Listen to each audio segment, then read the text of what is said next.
ఉన్నాడు మహానుభావుడు కోమటిరెడ్డి వెంకటరెడ్డి గారు. ఇక ఆయన చాలా గొప్పగా చెప్పినప్పుడు ఎట్లా చేస్తారా మీరంటే ఆయన చెప్పింది అది కూడా వినండి.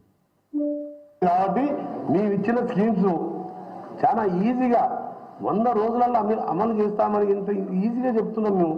అంటే మాకు లెక్కలు లేకుండానే 5 times మీ ఎమ్మెల్యే మినిస్టర్ ఎంపీగా ఉన్నాను మేము చెప్తామా? 100 days చూస్తూనే అయిపోతాయి. ఇప్పుడు ఆర్టీసీ బస్సెస్ ఫ్రీ పోతున్నాయా? గృహలక్ష్మి స్టార్ట్ అయిందా? కర్ణాటకలో మా దగ్గర మహాలక్ష్మి స్టార్ట్ అవుతుందా? గృహలక్ష్మి మహాలక్ష్మి ఫస్ట్ మంత్ స్టార్ట్ చేస్తాం. అక్కడ రైస్ షార్టేజ్ ఉండి బయట స్టేట్లో కొని ఇచ్చే వరకు ఒక్క స్కీమ్ లేట్ అయింది, అది కూడా ఇప్పుడు స్టార్ట్ అయింది.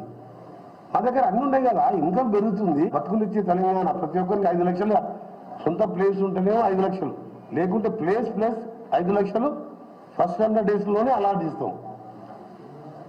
ఇవంతా కలిసి బడ్జెట్ ఎంత తెలుసా? ఆయన 10 లక్షలు ఇచ్చే దళిత బంధు వాళ్ళ నాయకులకు దోషి పెడుతుంది బీసీ బంధు, అవన్నీ పెడితే ఈ స్కీమ్స్ అన్నీ అయిపోతాయి. స్కీమ్స్ అన్నీ అయిపోతాయి. 10 లక్షలు ఇచ్చే దళిత బంధు బంద్ చేయాలి, బీసీ బంధు బంద్ చేయాలి. 100 రోజుల లోపలనే ఇల్లు లేని వాళ్ళకి ఇండ్లు ఇస్తాం, ప్లాట్ కూడా లేకపోతే ప్లాట్ ఇస్తాం, మీదికి 5 లక్షలు ఇస్తాం, 100 రోజుల లోపలనే ఇస్తాం. ఇవన్నీ వీళ్ళు మాట్లాడిన మాటలు, వీళ్ళు చెప్పిన హామీలు. బాధ ఎక్కడ అనిపిస్తుంది అంటే, సరే ఓట్ల కోసం ఇష్టం వచ్చినట్టు నోరు ఎట్లా ఉంటే అట్లా నారికి ఎంత వస్తే నోటికి ఎంత ఇస్తే అంతా మాట్లాడినారు. కానీ ఇవాళ బాధ్యతాయుతమైన పదవుల్లో కూర్చొని మంత్రులుగా, ఉప ముఖ్యమంత్రిగా, చీఫ్ మినిస్టర్గా ఇవాళ మాట్లాడుతూ ఆర్థిక పరిస్థితి బాగాలేదు అని చెప్పడానికి సిగ్గనిపిస్తలేదా?